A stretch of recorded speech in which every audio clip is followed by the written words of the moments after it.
Well, that spike in the number of cases is causing more than a dozen communities to take a step back. WBZ's Lisa Gresci shows us the limits they'll need to put in place.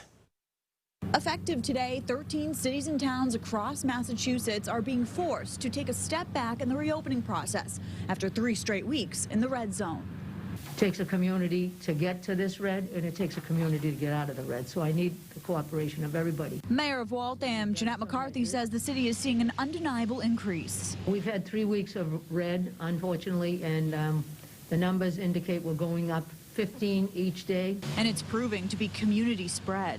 That means it's happening wherever the people are going within the communities. McCarthy says this calls for several changes. A mask order in the city, and closing time for restaurants will go from 1 a.m. to 11 p.m. It really applies to gyms and the performing arts and the gatherings. So the gatherings have significantly 100 to 50. The other cities and towns are Acushnet, Brockton, Chelmsford, Holyoke, Hudson, Kingston, Leicester, Malden, Plymouth, Randolph, Webster, and Woburn.